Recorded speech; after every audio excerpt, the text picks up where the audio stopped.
Hi అండి. నేను మీ Gautami. Welcome to Vrinda Vihaan vlogs. ఈరోజు మీ అందరితో ఒక లైఫ్ అప్డేట్ షేర్ చేసుకుందాం అనుకుంటున్నాను. అదేంటంటే we're moving out of Canada.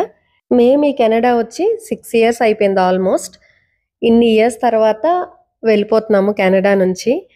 ఇన్ని ఇయర్స్ ఉన్న తర్వాత నాకు Canada is like my second home. నాకు ఇండియా ఎంత ఇష్టమో కెనడా కూడా అంతే ఇష్టం. ఇండియాకి, కెనడాకి లివింగ్ స్టైల్ డిఫరెన్స్ ఉండొచ్చు. కానీ నాకు ఇక్కడ కూడా ఫ్రెండ్స్ ఆర్ లైక్ ఫ్యామిలీ. అంతే బాండింగ్ ఉన్న ఫ్రెండ్స్ ఉన్నారు. అలానే హౌస్ ఓనర్స్ కూడా నాకు చాలా హెల్ప్‌ఫుల్‌గా, చాలా బాగా చూసుకునేవాళ్ళు. నాకెప్పుడు వేరే కంట్రీలో ఉన్నాను, సింగిల్‌గా ఉన్నాను అట్లా ఫీల్ రాలేదనమాట. అంత మంచి రిలేషన్‌షిప్స్ ఉన్నాయి నాకిక్కడ కెనడాలో. I will definitely miss Canada. Next వీకే అనమాట ట్రావెల్. సో, 1 వీక్ టైమ్ ఉంది ప్యాకింగ్ అది చేసుకోవటానికి. ఇక్కడ అంత ఈజీ ఏం కాదు. ఇలా వదిలేసి ఎళ్ళిపోతామంటే కుదరదనమాట. మొత్తం హౌస్ అంతా వెకేట్ చేయాలి. నా దగ్గర ఎంత సామాన్లున్నాయో మీకు తెలుసు కదా! హోమ్ టూర్ వీడియో చూస్తే మీకు ఐడియా ఉండుంటది. అంత లగేజ్ ఎట్లా షిఫ్ట్ చేస్తున్నాము అనేది ఒక పెద్ద క్వెషన్ మార్క్.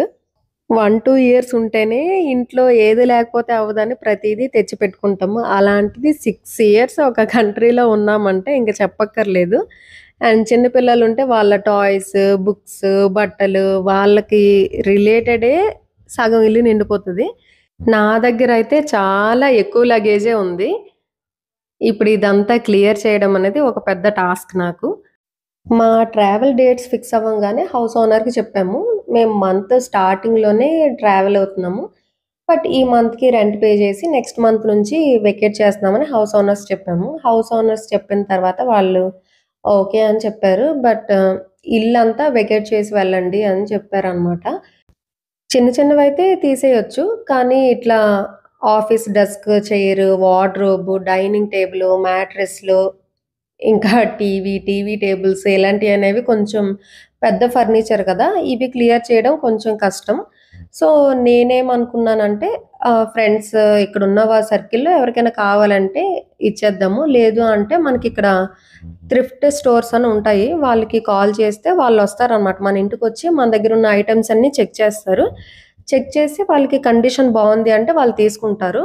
బట్ మనకేమి మనీ ఇవ్వరనమాట. మనం ఫ్రీగా లైక్ డొనేషన్ సెంటర్‌లో డొనేట్ చేసినట్టే. డొనేషన్ సెంటర్‌లో డొనేట్ చేయాలంటే మనమే ఒక వెహికల్ బుక్ చేసుకొని ఈ ఫర్నిచర్ అంతా తీసుకెళ్ళి అక్కడ ఫ్రీగా ఇచ్చేయాలి. ఇలా థ్రిఫ్ట్ స్టోర్ ఎక్కడి నుంచన్నా మనకి వాళ్ళే వచ్చి సర్విస్ ప్రొవైడ్ చేయాలి అనంటే వాళ్ళు కూడా మనీ ఏం పే చేయరు. కానీ వచ్చి చెక్ చేసి కండిషన్ బావుంటే తీసుకుంటారు.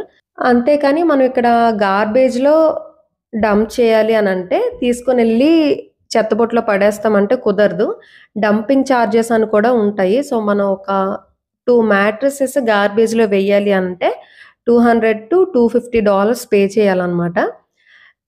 మన సామాన్లు ఇచ్చి చెత్తబుట్టలో పడేయాలన్నా కూడా ఎక్స్‌ట్రా డబ్బులు పే చేయాలి.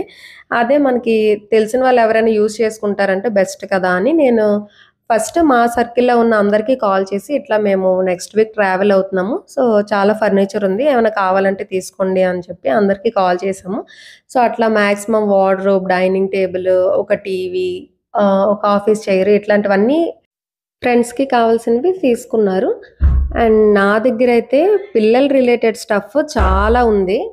మా పక్కింట్లో ఒక సౌత్ ఆఫ్రికన్ ఫ్యామిలీ ఉంది. వాళ్ళకి ముగ్గురు పిల్లలనమాట. చిన్న బేబీ కూడా ఉంది 1 ఇయర్.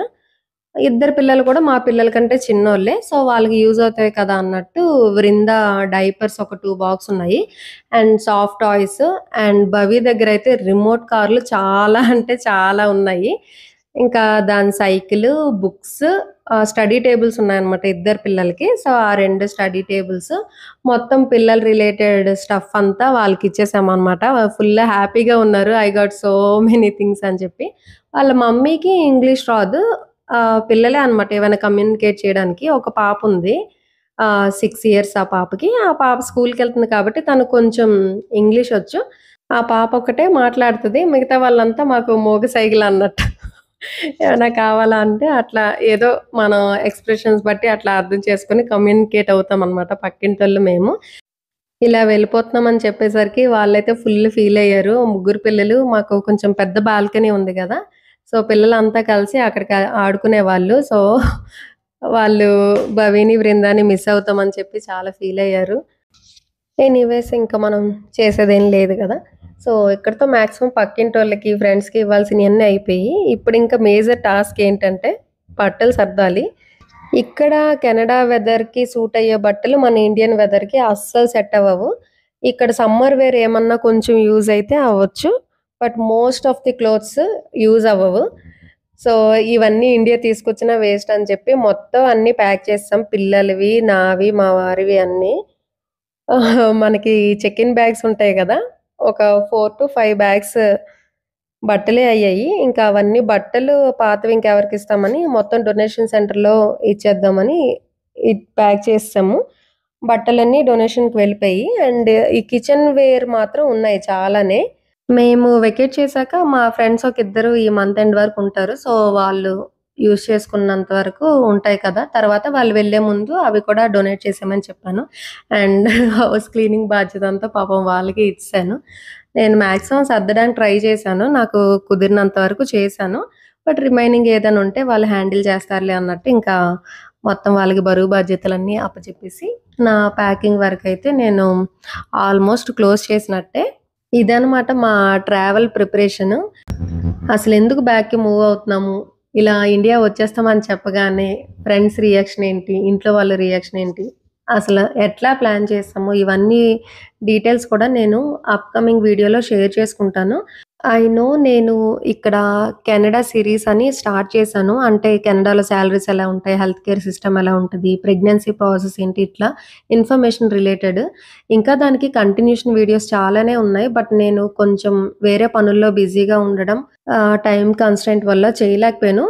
ఆహ్, నేను ఇండియా వచ్చాక కూడా చేయొచ్చు. ఇన్ఫర్మేషన్ చెప్పడమే కాబట్టి. ఇది ఓన్లీ కెనడాలో ఉంటేనే చేయాలనేం లేదు గదా! సో, నేను ఫ్యూచర్ వీడియోస్‌లో నేను తప్పకుండా చెప్తాను మిస్ అయిన టాపిక్స్ అన్నీ. అండ్ అప్‌కమింగ్ వీడియోస్ కూడా కొన్ని మంచి వీడియోస్ ఉన్నాయి. పిల్లలతో ఉంటే అసలు ఎట్లా డిసైడ్ అయ్యాము కంప్లీట్‌గా ఇండియా మూవ్ అవ్వడానికి. అసలు మేము ఏ ఫ్యాక్టర్స్ బేస్ చేసుకొని ఇంత డెసిషన్ తీసుకున్నాము.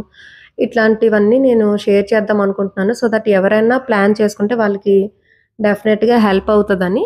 ఎవరికైనా ఇంట్రెస్ట్ ఉంటే తప్పకుండా మన ఛానెల్‌ని సబ్స్క్రైబ్ చేసుకోండి.